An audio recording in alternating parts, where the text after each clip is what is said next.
Hey there, it's James Rosowsky from Built Prefab. Based in Kelowna, British Columbia, we build premium prefab modular homes. We're a full service company. We do design, manufacture, and install, and we really try to design and build homes that are healthy, high quality, sustainable, and durable.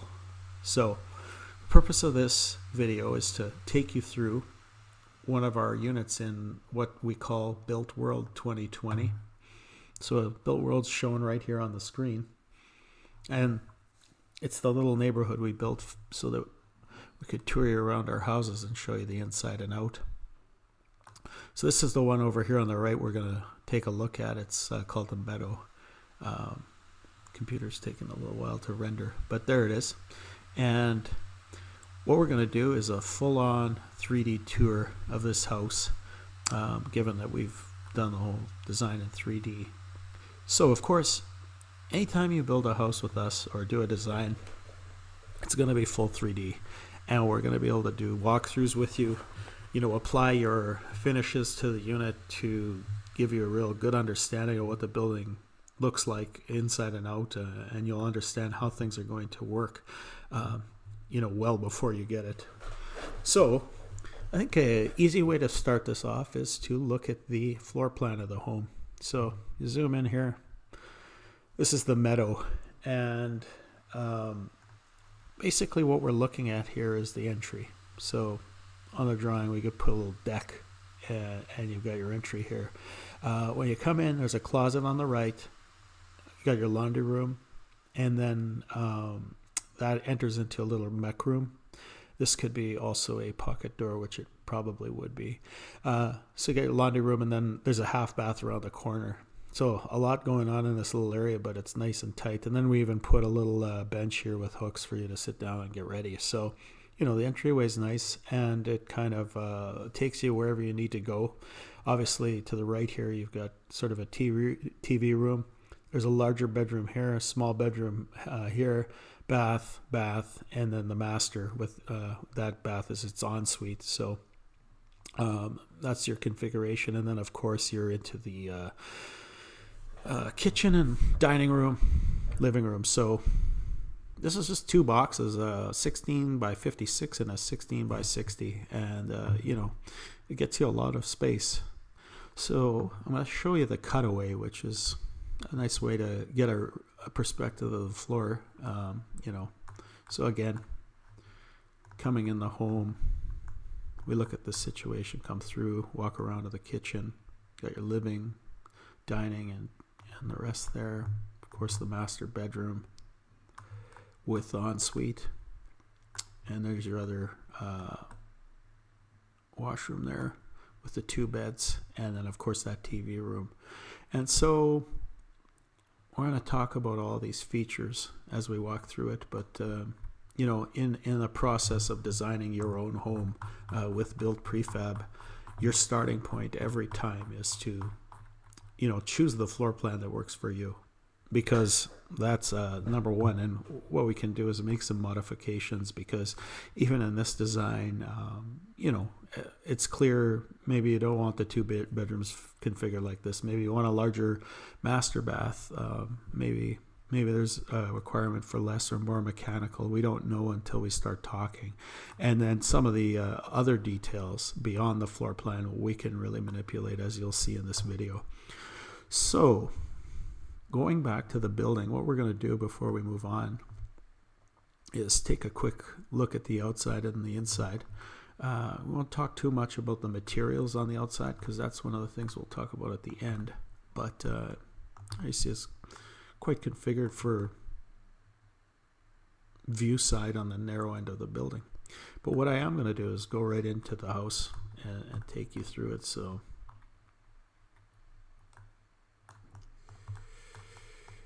here we are.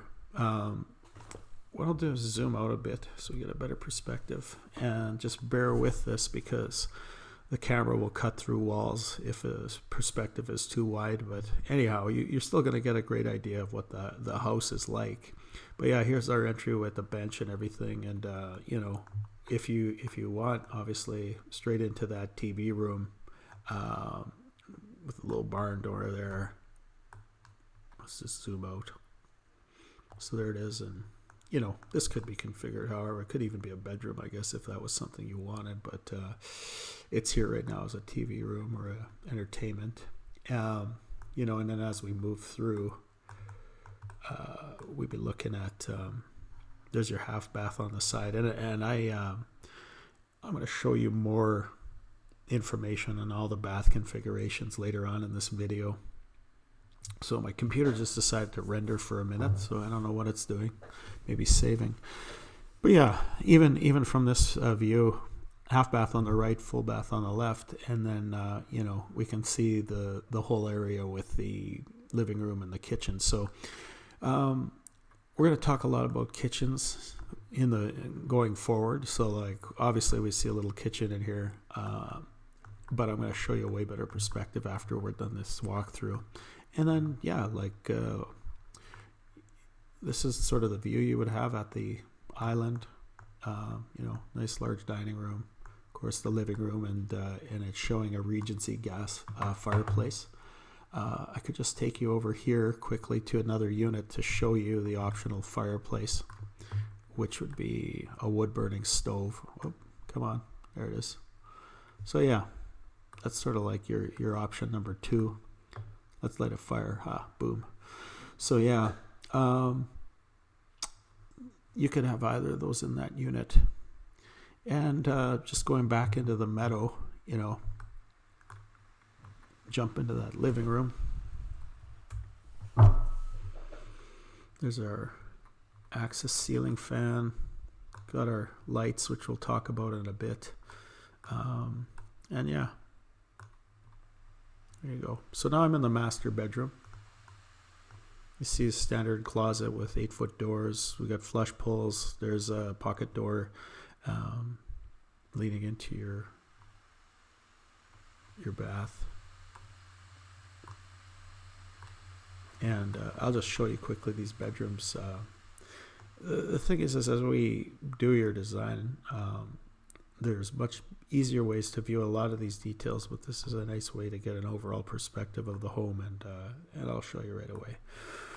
So in the design process, like I said, step 1 is really find a floor plan that works for you. That's number 1. From there, we think the second thing that you really want to focus on is your energy performance. So let's take you to a different view here. And what I mean by energy performance is like what is your desired use of this building, and what do you want it to do? Because the way all of those drawings are shown, or even the floor plan for that one, is sort of like with the wall detail like this, which is around 8 inches thick. That's drywall, air barrier. You got your 2x6 framing with R28 Roxol, and then we've got our plywood sheathing with wrap and rain screen. So that takes you to about 8 inches. It's like a solid performing envelope. It's going to exceed most building code requirements, or pretty much all of them, together with the roof detail and our mechanical. But if you really want to crank it up, we have this alternative option, which is basically an identical detail, which is insulation, air barrier, 2x6 framing, Roxol insulation, and then, exterior plywood sheathing. But beyond that, now we're talking continuous rigid foam. And so the rigid foam, then air barrier, rain screen, and then your siding. This is almost 10 inches thick, this detail, but it has very high performance. And the one note about this is that if you take a sort of this 10-inch approach, you get better performance, but it utilizes a bit of the floor space coming back in 2 inches on each of the walls. So some changes to the unit might have to be made. So that's why you get your floor plan. Then you can talk about, okay, what's our performance requirements here, because those details are going to have a trickle down effect on the rest of the building. And I think what we'll do, I know what we'll do is is the next step in our process. You've got your floor plan and you know sort of where you want to be performing. We get that detailed out. We move on to your kitchen. So I'm going to show, we wouldn't probably put this kitchen in there, but we would do something like this, I think is shown. This would be the smallest kitchen that you might put in that house. It's quite small. Like you've got a 30-inch fridge with a range, and there's a range microwave, full height cabinet, decent size kitchen with an island, but it's probably not going to be big enough unless you're just using this as a cabin or something. So, the next option is to get into a little bit bigger size, which is sort of like this with a 36-inch fridge. You got a 30-inch cooktop, a 30-inch sink, and then a wall oven with a built-in microwave. And these appliances we're showing are Frigidaire Professional. Yeah, and so this is another option. And obviously, when we get into the design, we'd start talking about what your requirements are. So, does this kitchen meet your requirements? Then if it does, awesome. If it doesn't, then let's talk about what you want to do. Like, how can we make this work for you? Do you need more cabinets, more shelving? It's all part of it. And then, of course, our dishwashers around the front. But in this unit, too, we could also consider probably a kitchen configuration like this. Just we'd have to probably be cognizant of the floor space. Maybe the island might not be so big, but again, sort of a variation on that same kitchen, except you've got a wall. And this is what we would do if you had, say this place was going to be somewhere that you wouldn't use much. Well, you could do the small kitchen, but if it's going to be like a busy place, well, maybe something more along this line is where you want to go. But we would be working through those requirements in the design. So you got your floor plan, you got your energy performance, you did your kitchen. Your next step is to move on to the bathrooms, and I guess to show you, basically we have a bunch of variations on the same bath. So, we can do a single vanity with a tub and a shower, or you could go with single vanity with just a shower. In this unit, I think we're showing all double vanities, and the setup would be basically the same. So you got your double vanity, shower, Chroma dual flush toilet, Cusco light, Aquabrass faucet and sink. It's great. And then of course that configuration in the ensuite is this with the shower only. And of course we would detail all the tile and the millwork finishing in your design process. And even if you're sort of looking for a little bit different configuration, we can probably make that work quite easily. But again, we'd be doing this all in 3D, so you would be able to get a real sense of what your bathroom was going to look like ahead of time, because we would be doing exactly this. Just so we can see it, there's our half bath.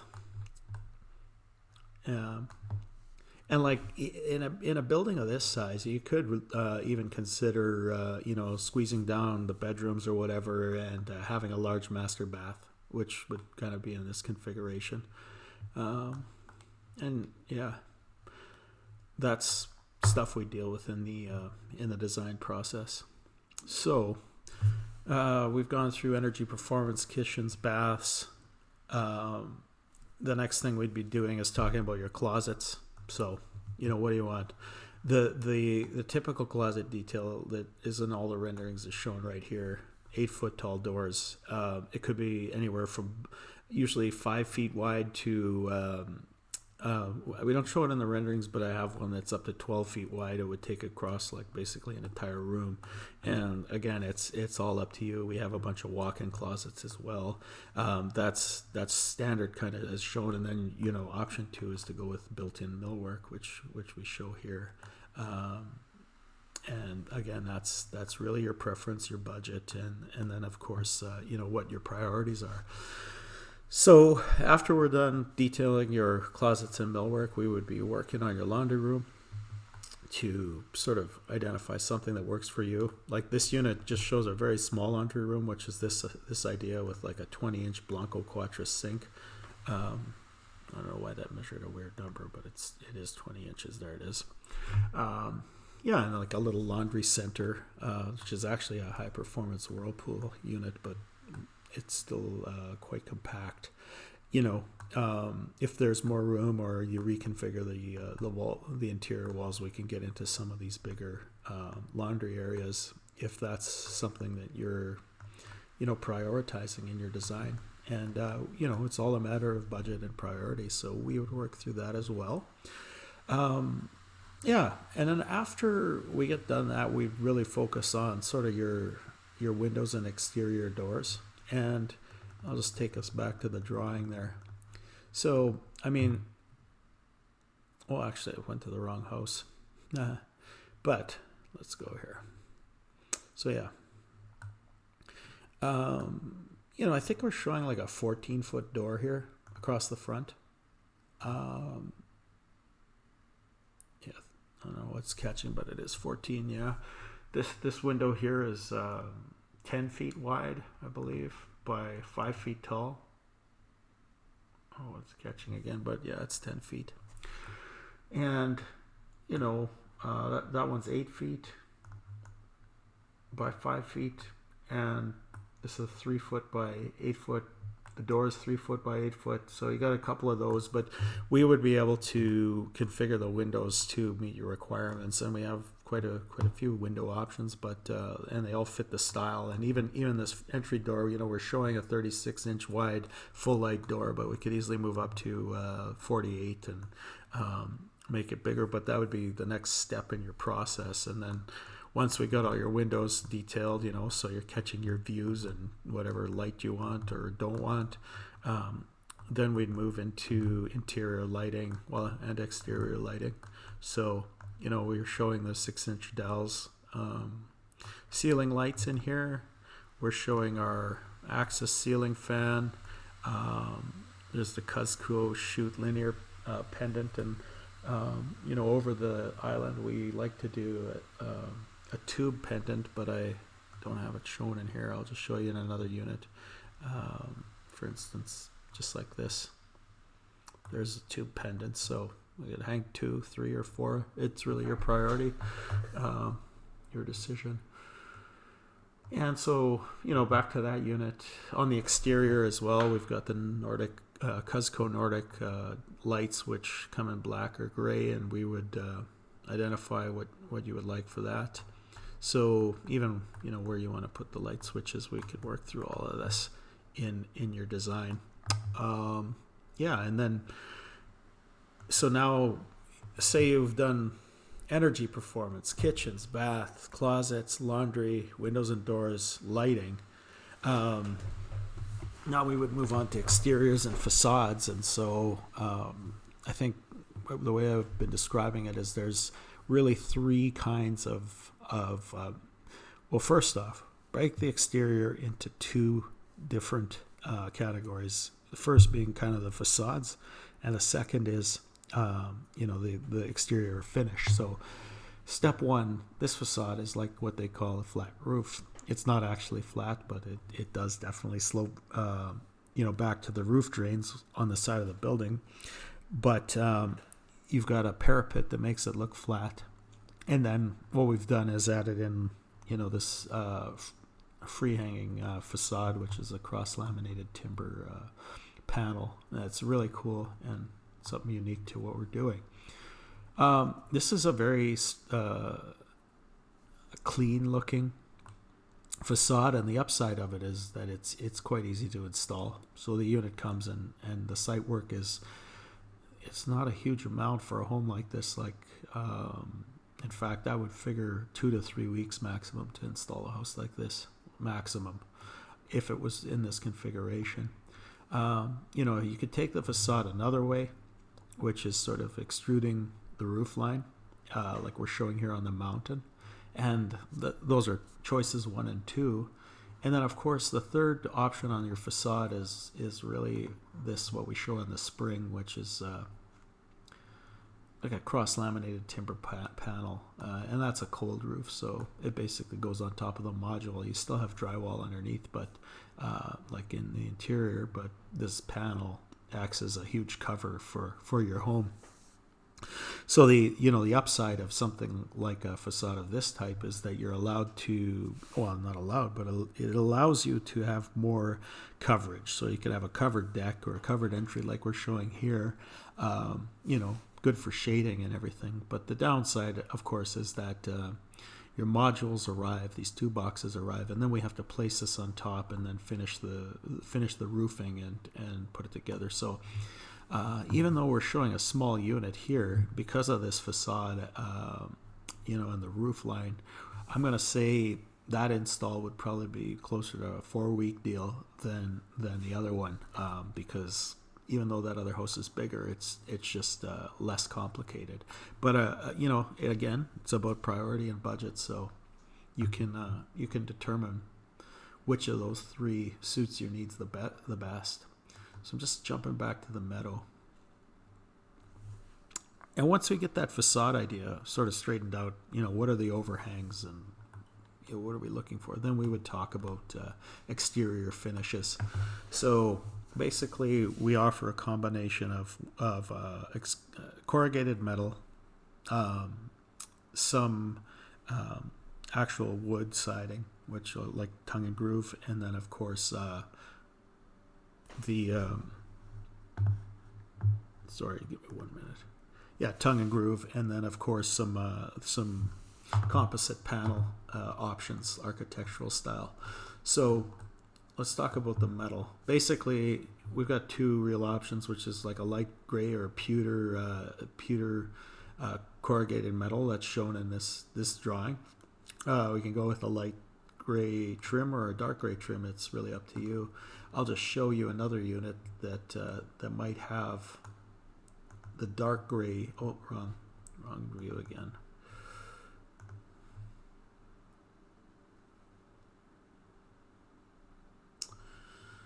So there's the dark gray corrugated metal. So you kind of have that option: light gray, dark gray, your call. And either way, this corrugated metal goes super nice with the horizontal fur.